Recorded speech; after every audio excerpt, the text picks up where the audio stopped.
its management, or other advertisers. This is ContactTalkRadio.com. Consciousness in action. And you are taking action into your consciousness by tuning into Contact Talk Radio. And on TuneIn.com, Hing.fm, and UpSnap Mobile. Contact Talk Radio. Welcome to What the Health? Independent approach to your health span.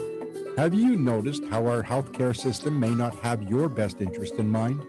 Join Dr. Eckel in this fun and sometimes disturbing exploration of the state of healthcare and what it means for you. Now, here's your host, Dr. Eckel. Welcome back, everybody. I'm Dr. Greg Eckel, and this is What the Health. Today, we have a special treat, and I think every week it's a special treat, but this one is extra special. We have Dr. Sarita Cox, and she is a colleague and classmate of mine from back in medical school. She comes at us from this lovely state of Alabama, and I want to read a little bit about her bio, and then we're going to talk about the topic. First off, Dr. Cox, welcome on board. Thank you, Dr. Eckel. It's great to see your face today. Lovely. So utilizing Dr. Cox's practice, she utilizes vitalistic and nature cure principles, which is near and dear to my heart.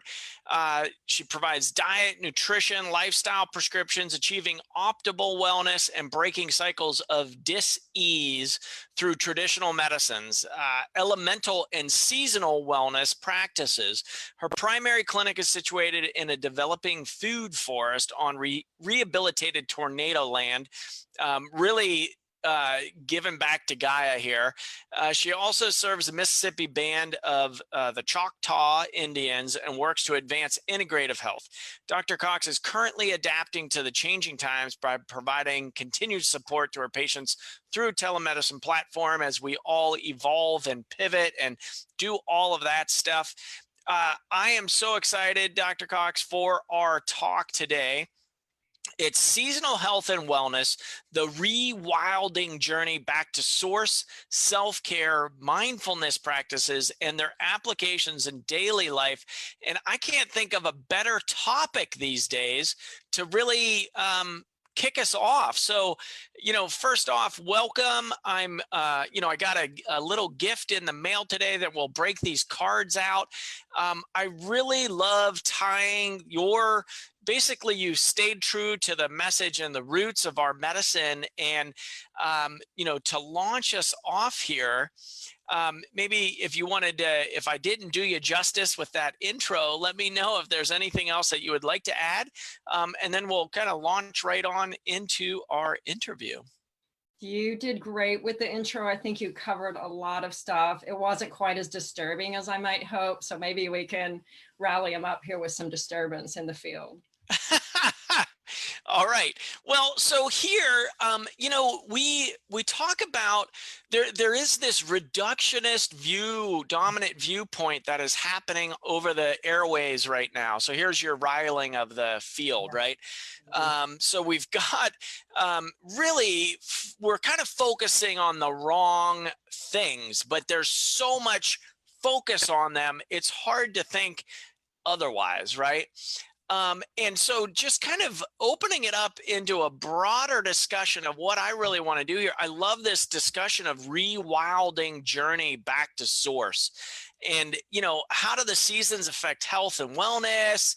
And what exactly does it mean to rewild back to the source? So a couple of questions there. And these are really fun answers to kind of work through together. Just the moment we're having right now. In the Chinese medicine calendar, this is the dampest of a 60-year cycle. Ooh. So that they do a calendar system using earthly branches and heavenly stars, and they have a 60-year cycle. And what's so interesting is from the COVID pandemic moment we're having, in Chinese medicine, it's a damp heat syndrome. And if you look at what's happened to our season, we're super wet season, and we didn't have much of a winter. And this is a perfect pandemic situation that we've seen through ages and ages in Chinese medicine, where we have these seasonal and these weather influences that actually affect our physical well-being, our mental well-being. So we're in a moment where there's so much talk and so much panic that there's only one answer out there. And what disturbs me is that we are discounting the incredible vitality that we are. Spring is this amazing season where, like a sapling, we bend and we are flexible and we change with the times and we restructure and adapt. And we have, so as we know, as vitality practitioners, when we really start getting closer to who we are and we take away all this stimulation, all the answers are there for us. We start paying attention to the sensations in our body. We know things are going out before they get bad. We have these inklings that we should correct, or we have dreams that guide us. And so over the last decade in my practice, one of the things I've helped my patients do is grow that awareness that is the source within us, that is our guidance. It's not from the messaging that we get out here, these terrifying scenarios. And honestly, dis-ease, imbalances can be terrifying.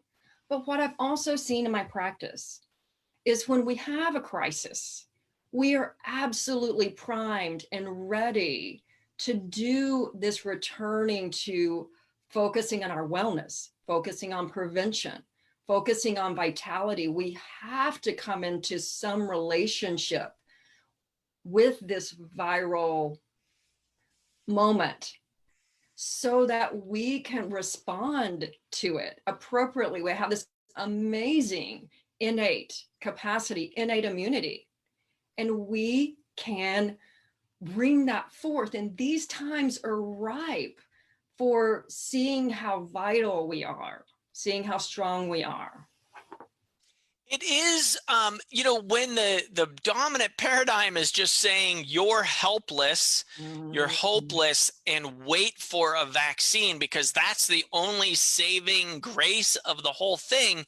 It's a brainwashing that is so prevalent and pervasive that it's hard to frame this discussion in, well, we do have our innate intelligence and we are strong and powerful. And one of the things that I keep stressing, here on What the Health and in my messaging is, now more than ever, it's so important for these foundational pieces to be in. If this doesn't wake you up, if you have fear out there around a viral illness and you think, well, this one looks like a killer, well, look at who is the most susceptible. It's folks that have these imbalances that are happening, right? So if that's not motivating enough, if you're out there listening and you have fear, please take action on your health. Take what Dr. Cox is saying as a starting spot and maybe contact her, contact a functional medicine practitioner and get working on your stuff now. It's time that we wake up to this, that, oh, actually those that have an immune system they actually are asymptomatic. It barely phases them, right? That's exactly right. So I love how you couched it in this. So where are we in a 60-year cycle right now on a Chinese calendar clock? And that seems to, that's a pretty complex system that I think you're way more versed in it than I, because I don't even know where we are in this 60-year cycle. Well, one of the ways I've been managing all the stress around the media stimulation is I have really listened to the experts in our field. A lot of the stuff that's coming out of China, that our teacher, Heiner Fruhoff, has been translating a lot of frontline stuff for us, a lot of historic and traditional stuff for us. And I've also been listening to practitioners that are in the functional medicine and vitalistic traditions that have been practicing this wisdom since the get-go. And I've been looking at Ayurvedic medicine, and they have something not too dissimilar in the way that we have these rhythms of seasons and time.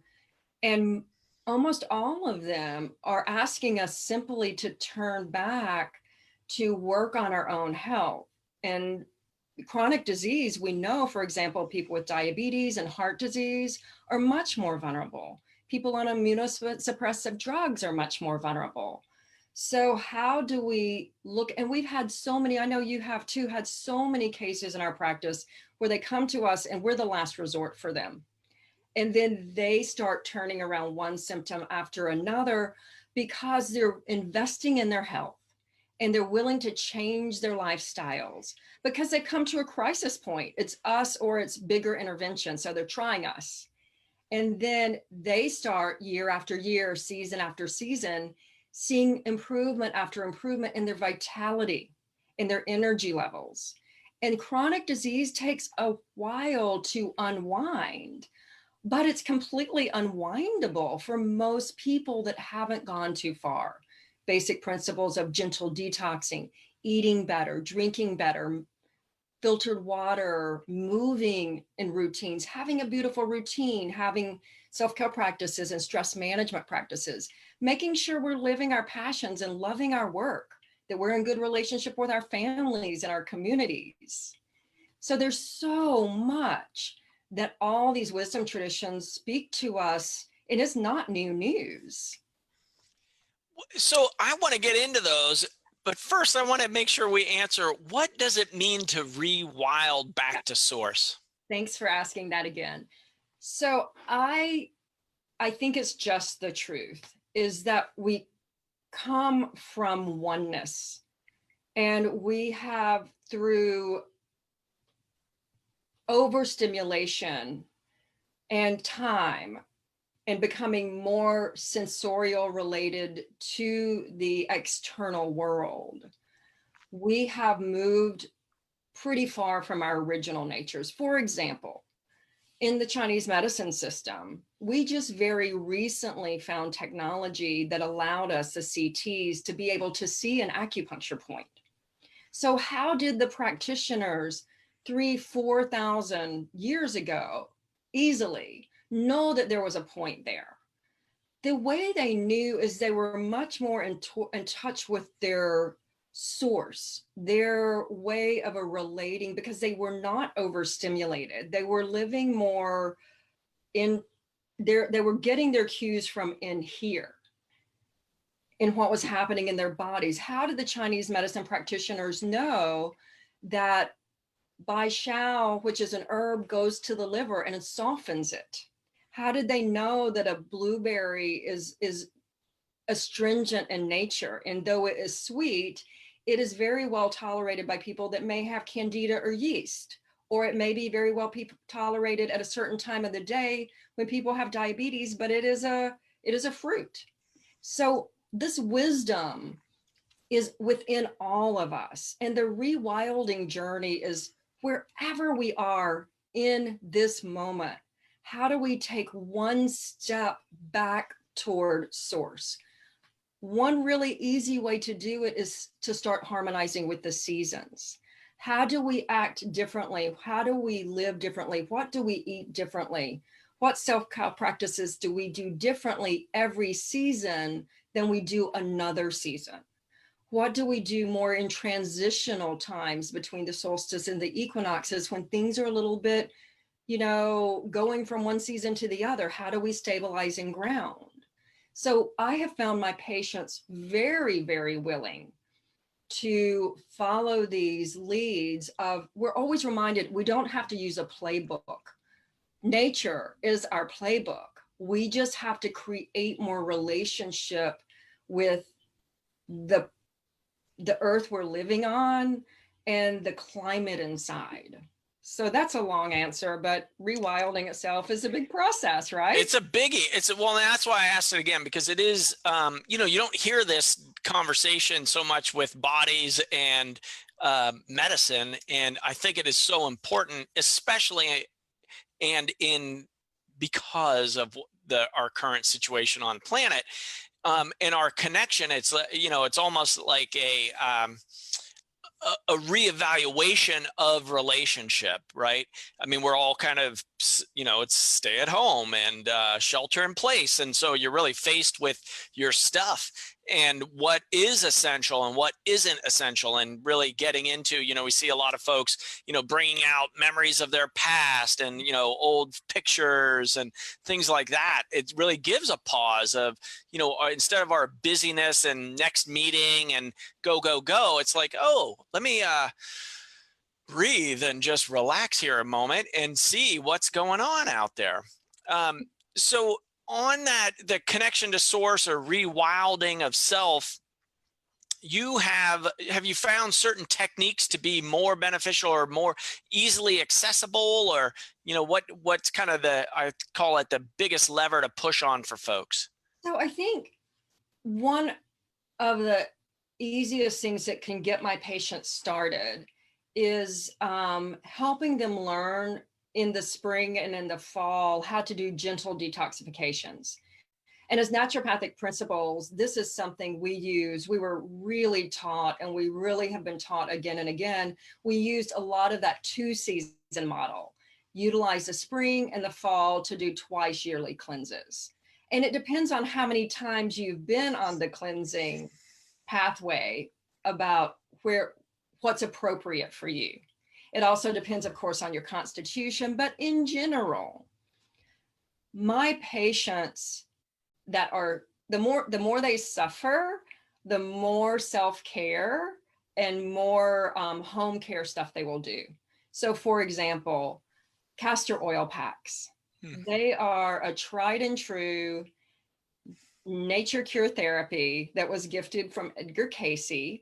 And even though it's kind of this messy and laborious process, I can't tell you how many of my patients are absolutely willing to do this. They may be doing it for hormonal balance. They may be doing it for fertility. They may be doing it for digestion or liver health. But when we remind them every spring that they need to get back into their castor oil packs, they're like, oh yeah, those always make me feel so good. Thank you for reminding me.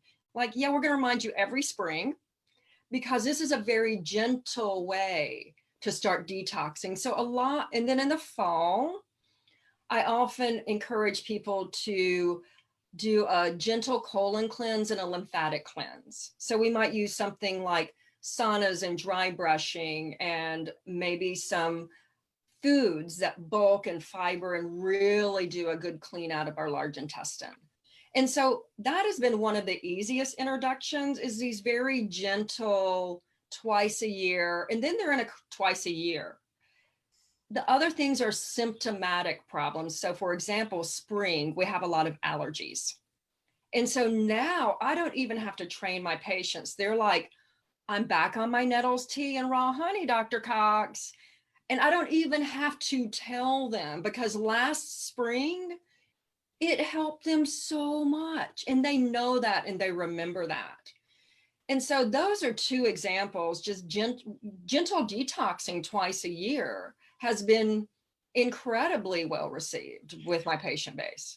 I love that. And I like your emphasis on, you have it seasonally appropriate. So you do the liver cleanse in the spring, and then you're doing the colon cleanse in the fall, which are energetically proper for those seasons.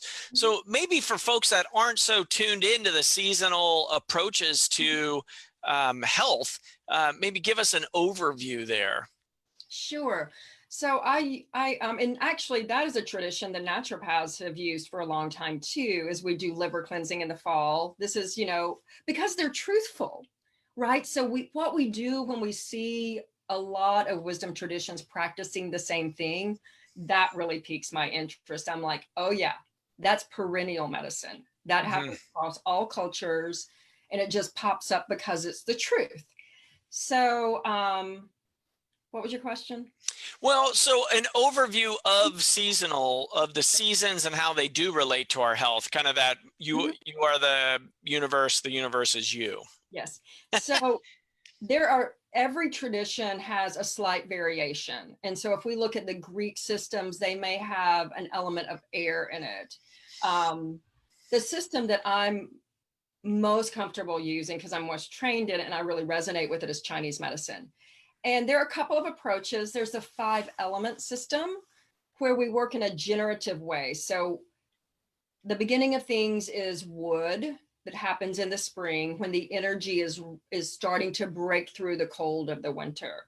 And then we have the fire season, where things are rising, like a fire flame rises and things start to come into full blossom. Some traditions would say that earth is the next season, which is a late summer. I like the approach of earth being the grounding season between the equinoxes and the solstice. It's an older model, which is really 4 elements in a certain way, with earth being the grounding feature each time. I like that because it never hurts 4 times a year to work on our earth element, which is our spleen, our stomach, and our pancreas. And to bring that home 4 times a year, to connect with the earth, to do some gut health protocols or individuated plans, to stabilize our blood sugar levels. After those transitional periods or the late summer, then things start winding down. The fall happens. That's the large intestine and the lung season. That's, of course, when we see a lot of pneumonias and upper respiratory issues, especially if that's your weak organ. We do have constitutions as well as elemental cycles that generate. And then winter, which is the water season, is a time for resting and restoring. So might be a time that we work on our adrenals and our kidney system and our bladder system. So in that system, Chinese medicine has 12 organs that relate to these seasons. And so each season has elemental and meridian energy highway correlates, and those also have expressions in the body. For example, in spring, we're also working not just with the gallbladder and the liver, but we're also working with the tendons and the eyes. And so these are also, if people have health issues in those times, these are also really excellent times to work on them. So the overview is really, in this system, it generates and it cycles year after year, same thing.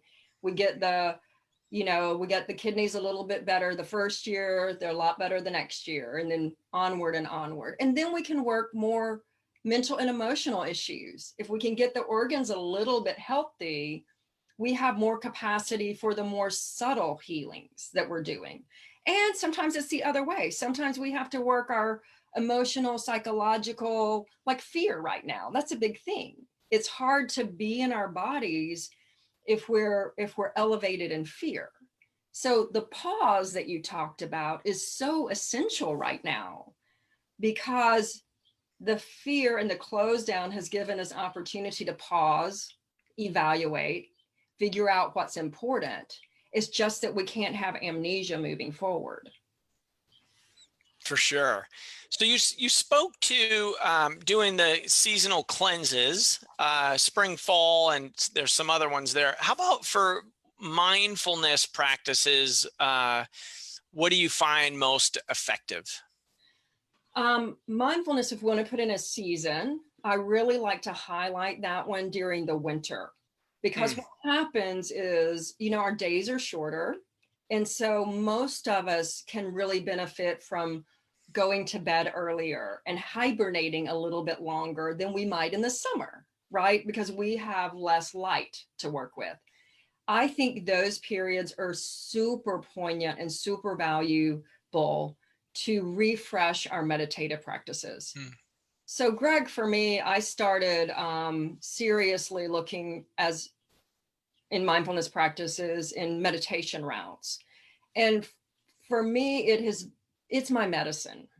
It is literally as powerful for me as an antidepressant was for me in my 20s, which didn't really work because it wasn't addressing the source. It was just changing a symptom, and I still had all the unrest and the depression or whatever it is that I had. My seeking, I wasn't imbalanced, I wasn't harmonious. But for me, meditating ideally twice a day, and the beauty of all this downtime is it's given me the opportunity to strengthen those practices. I do a virtual sitting in the morning at 6 o'clock with about 500 other meditators. And there are many styles of meditation out there, but it may be centering prayer for some people. It may be transcendental meditation for other people. It may be walking Qigong meditations. It may be Tai Chi practices. We all have to find our way. But for me, the most powerful technique that I've used is a style of meditation called Vipassana meditation. And I think partly the reason is because the first time you do a sit, you have to commit to a 10-day sit. You're separated, you're fed, you're given a basic place, but you can go very deep. And when I did my first 10-day sit, I had revolutionary health changes with my allergies because I had a lot of reactivity. Now, I definitely went through a storm on about day 5, but because I stayed with my sensations and I didn't blame them on anything that's happening out there, I knew they were mine. And I sat through them, and we all express in different ways. And for me, there was a lot of heat that came out. And so that heat literally started leaving it's like a defilement had been dug up, right? And I didn't pull it back in, and I didn't push it out there saying it was somebody else's problem. I sat with it.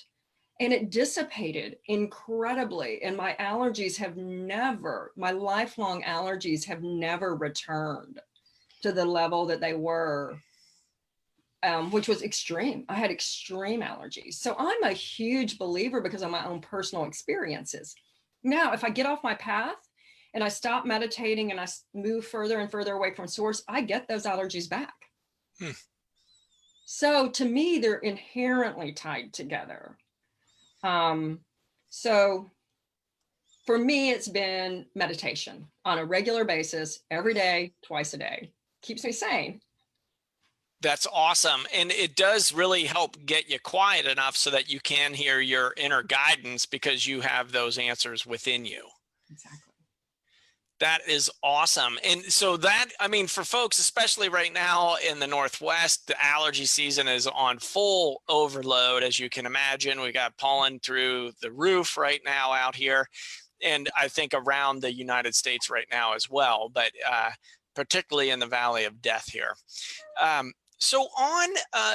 That's, how about other real examples of how living closer to the rhythms of the seasons benefit the health and the wellness? So you're speaking to, some meditative practices or mindfulness and how that kind of really quieted things down, especially on reactivity and an allergic response for yourself.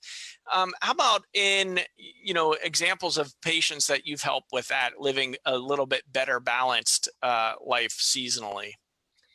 Sure, I'll give you a great example. And we've had a very damp season. And I have one patient that's one of my really exceptional patients because he wanted to change.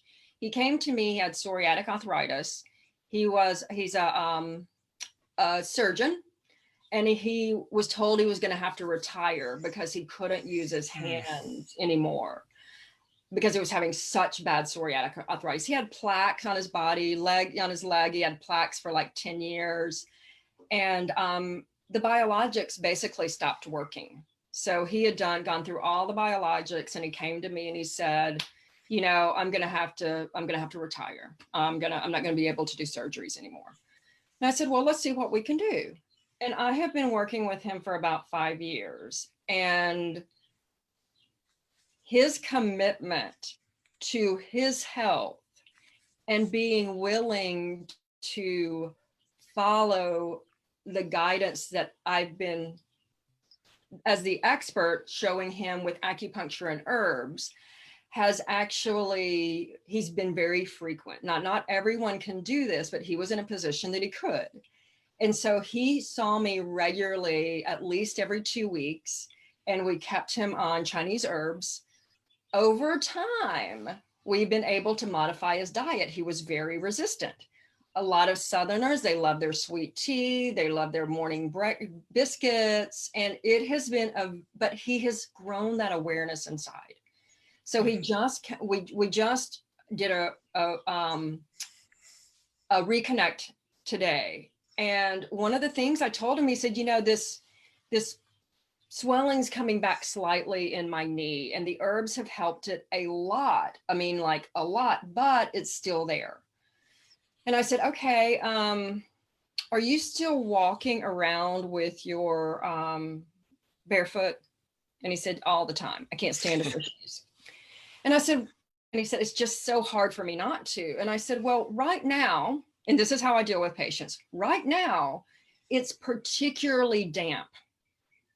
And so right now, when we're in this, like, we had flash floodings and we got, so much rain the last couple of weeks. I said, right now, we need to get you to put those shoes on and not walk barefooted outside, because the dampness is coming up and it's inflaming your knee. And he just looked at me and said, you're right. And he may do it, but it may be next year before he's willing to do that.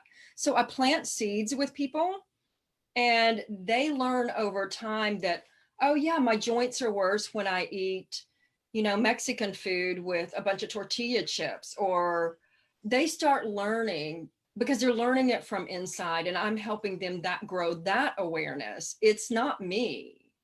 It's turning them back toward their self. He was actually so fascinated that he did a Chinese medicine master's in veterinary medicine, and now he practices integrated pet health, and he's able to do all his practice. They squat down all the time. He still does all his surgeries, and he's such a big advocate for our practice because he's embodied it. Wow. Yep. Oh, that's cool. That connection, I think a lot of folks aren't making the connection of, well, what happens in the environment actually has an influence in our bodies, right? Mm-hmm. Which is so crucial and fundamental to our practices in both the naturopathic and the Chinese medicine fashion. I wanted to talk about just kind of reversing back to 2 loops ago. You were talking about that having the earth element in each season. And I'm curious on how, because that totally resonates with me, especially for the naturopathic component in Chinese medicine, where they come together. And I'm definitely of the spleen and stomach camp. And as you can see by my wall here, I put yellow up as one aspect of that's what I want to live in February in Portland, Oregon, but also it is the spleen and stomach camp as well. So I'm curious on how you use, and that's actually the deck of cards. So I wanted to bring these into our discussion too. Absolutely. Yay. And the patient that I was just talking about, actually, we work all the time with it. So when our earth gets out of balance, we tend to get damp. Our spleen gets a little damaged, and then we're not able to move the fluids and distribute them appropriately. So we start gaining dampness. And interestingly, as we worked over the years, the blood glucose regulation issue that was underlying the psoriatic arthritis has started improving and improving and improving, because this particular patient is working his earth element a lot. So yes, and we love the golden color. Every season has a sound and a color and a direction. It's so beautifully sophisticated and simple at the same time. Very simple to get our minds around, because it's broken down into these really basic elements. So did you get a card? I did. What is it? So I picked it, and it is separation is the untruth. That's what I picked for today. Yes. And yeah. It's so interesting in this particular time when we've been ordered to be separate. Yeah. But what it's really doing for many people is helping us understand and be flexible in ways we can connect with others. So there's so much virtual stuff happening. All our meetings have gone virtual. We had a virtual mastermind this weekend. And we're being creative. And that is the element of the spring right now. So we're actually being very harmonious. we've gotten a big order that said, let's separate. And what's happening for people is they're like, oh my gosh, I love spending time with my family. These are my BFFs. I like connecting with these people. And it gives us opportunity to, with the separation dictation, to understand that separation is not the truth. Collaboration and unification is the truth. I'm gonna let that sit there for a second. Yeah, that's fundamental. I mean, we are all one, and the component. So tell us a little bit about these. You sent me this lovely deck of cards, and it's the Earth season. It's called Transition, and I'm guessing you've made this as a tool that you are sharing as one of these components to like dig into what we're talking about here. Because a lot of times, I think people kind of can get into, well, that's so complicated and I'm just going to tune it out. So I love that, you've sent me this lovely deck. I took a quiz. I posted your website on here for folks to find their element, kind of constitution. And you've got some great questions associated with, okay, what is your constitution? You asked me before we got on the air, does that resonate with you? Mine came up as wood, which is the season that we're in, the liver. I have a very wiry pulse and I feel better with motion and I love physicality, things like this. So how do these little gems tie in here? What's going on with this deck? So what's going on with the deck? And I really appreciate that you've kind of watched me through this process. We've been collaborating outside on sharing ideas, and you kind of watch the whole evolution. What's so special about this to me is it's funny because I wanted to write a book about clinical pearls, and I wanted it to be in this format of 365 days of self-care. But what actually happened, I think, is this really different and beautiful, somehow it's reduced, and this is how we learn Chinese medicine. We use very simplistic terminology, but it has such depth that we learn it by kind of spiraling and coming back around. So the Earth deck I sent you, because we use it most frequently, and I already printed it. This project for me is so organic and so wholesome because I'm doing it during the season. And so we actually just sent the spring wood deck, which I wrote when spring started. I started dreaming about it and I started bringing in my inspirations, and the cards started coming to me, and I captured those, and then we sent them to a local printer in Mississippi. So we're keeping everything local. Our bags are from Georgia. I hand stamp them myself. So I stamped some good home and love there. And yes. Lovely. Thank you. And so, for example, if I had known your constitution, I might have tried to get you an earth deck, but a wood deck, but I didn't know. And we didn't have it printed anyway. So it was just absolutely perfect that you got the earth, because look at you love this golden thing. And naturopaths do love to come back to gut health. We have said in our profession for such a long time, there are two gateways to health: your liver health and your gut health. And so those traditions, and all traditions, do really marry. We've learned so much, as you know, with brain degeneration and brain rehabilitation, that if we work on our gut, it changes our brain. So the earth is the center of everything for us. And so it's so useful. Basically, I just took the tools, the quips, the suggestions that I talk to my patients during season. So every season, my speak is different with my patients. Some crossovers, of course, but like the self-care tips, for years, I've been using them seasonally. And basically, I just kind of put those pearls into flashcards. So people could use one each day for the 73 days of the season, but the earth is broken into 18 days times 4. And so you could use, you could pull 14 or 18 for that season, or you could pull them for a weekend. I have a ways to play on the website, which is a way to use it by yourself or use it with others. So especially in this time of separation, for example, I'm encouraging people to pull one, give one, or pull one, give one. So maybe you take a picture of the one you got and send it to somebody else, like intentional acts of connection. So if that resonates in your mind, like, oh, I want my other practitioner in my office to see this. And so I'm going to take a snap and send it on text. So that, yours with the separation, it might invite a next action that causes a ripple effect of being connected versus disconnected. Oh, love it. These are great. I mean, so I've got the earth deck. I can't wait to get the rest of them. So yes, absolutely. Hey, just pull one more. Sometimes they're about food. Sometimes there's something I'm asking you to do. Sometimes they're a little bit more technical. So if you don't understand it, we're using social media and we're using a blog to try to take people deeper.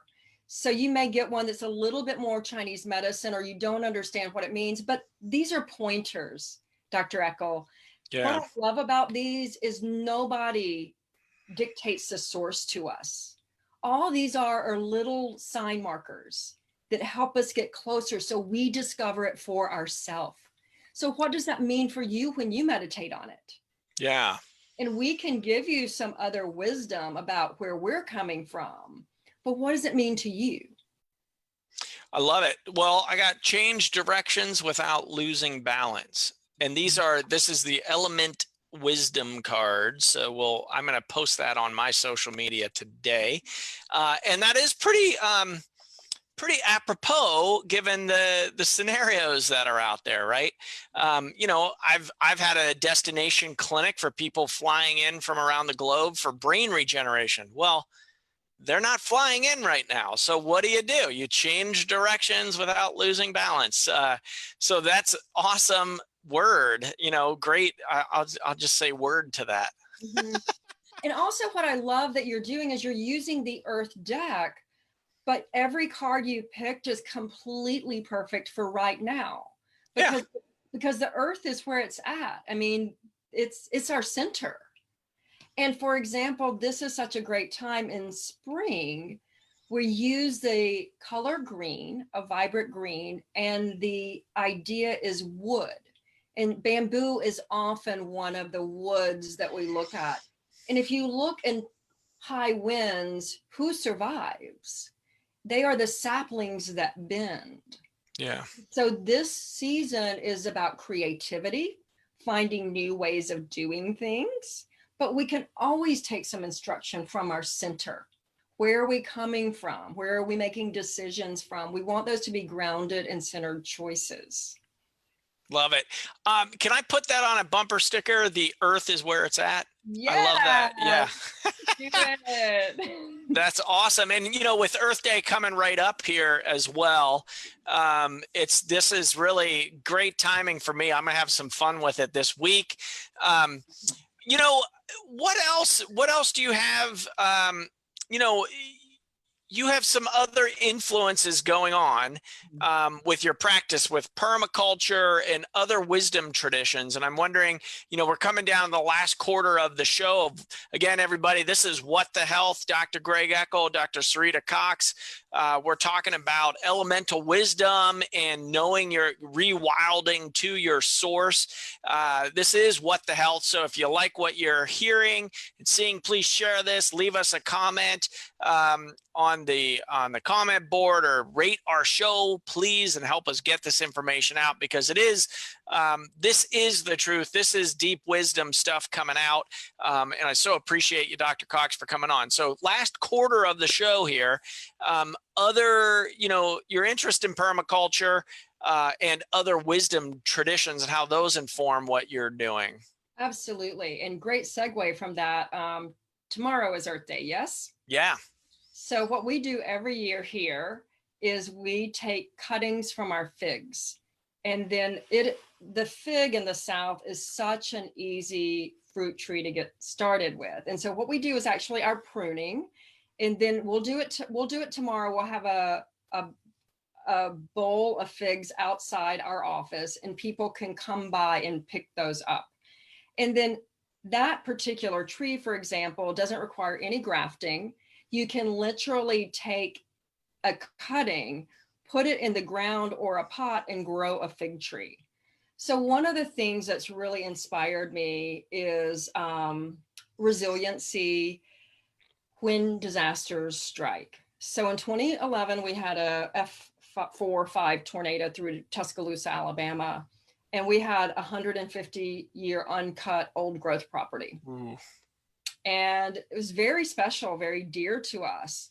And then the response to that, it took me some time, but what healed me through that response is I would sit in my loft and I would look out over, and I saw one persimmon sapling that survived.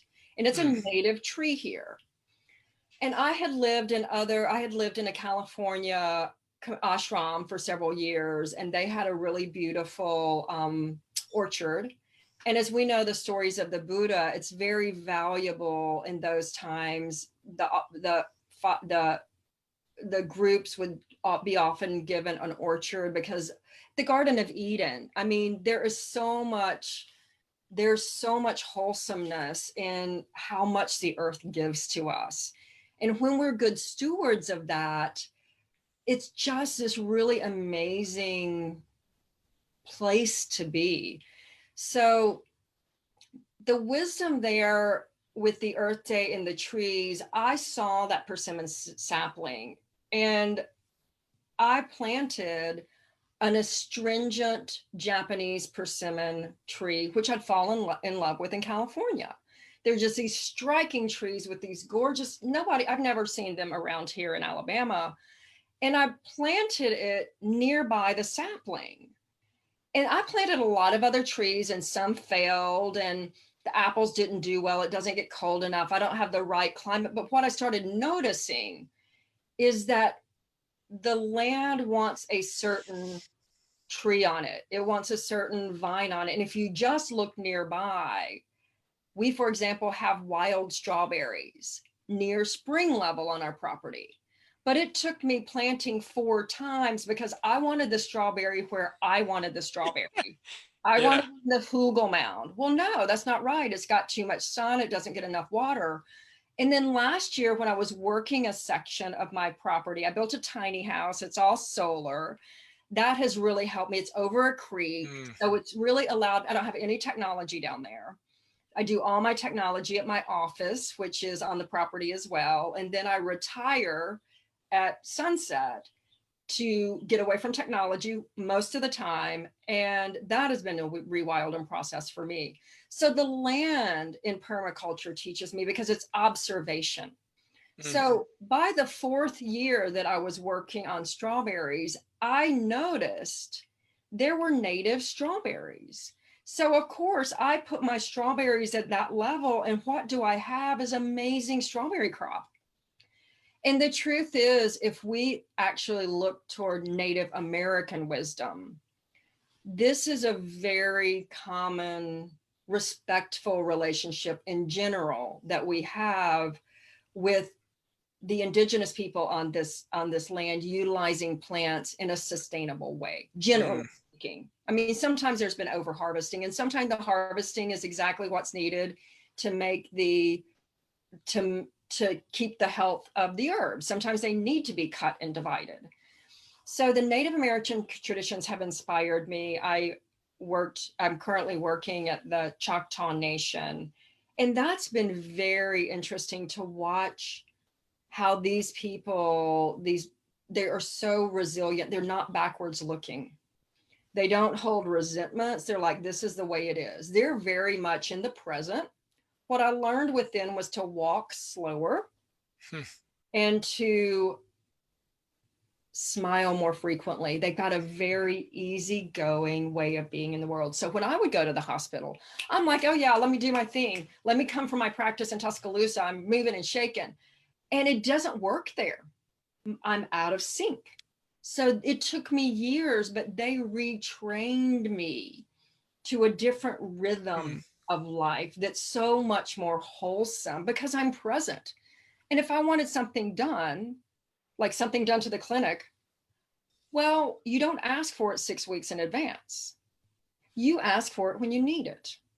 And so they have really taught me a lot about being present. And their value systems is really cool to me. If you go to the pawn shops nearby, they value beading, traditional beading, basket weaving. They value black skillets. They value stick balls. And it's so refreshing because they are like a step back. They're closer to family, to community. And that really, really resonates with me. That's why I seek community. I've also been fortunate to be an apprentice in 5-element acupuncture. We got a lot of theory and a lot of herbs in our practice, but basically I needed to school up on acupuncture when I left our program. And I was so fortunate to fall into an apprenticeship with 5-element tradition. So that's been really inspiring, kind of, more of our European vitalistic roots, just more modern. And then I was also Ayurvedic. I learned Ayurvedic body work through apprentice in Mount Madonna community, right in Watsonville above Santa Cruz. So what I see more than anything is there's more likeness than differences in traditional wisdoms. So that's been very beautiful for me. And I think it has just brought me closer and closer to these perennial philosophies of what's true. Indeed. Number one, when is strawberry season down there? We started it now. Ah, cool. So I'm just going to file that away for future years. And then, because I love strawberries, what about any suggestions for folks right now, kind of spring wood wellness tips? Absolutely. Any suggestions? Let's just talk about a few things. Food, because we're all eating every day. This is a great time of the year to do quick stir fries and light steams, because we're trying to have our food still warm and digestible, but with that crispness, with that a little bit more life in it. So those are great ways to prepare your foods. Sprouting is a really, really good thing to do right now. In the spring, that sprout, the flower, the plants, they're breaking through that cold winter ground.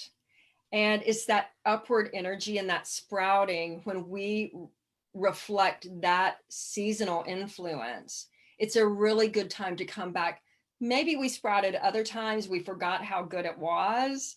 And that's why I love this rhythm is you look around you and things are sprouting, get your sprouting stuff back out.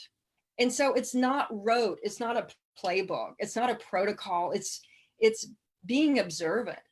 So those are two things I love to do. Gentle liver cleansing. I'll say it again, I'm a huge castor oil pack fan. So I love twist in yoga to help the center to release some of those toxins. I love a basic detox tea.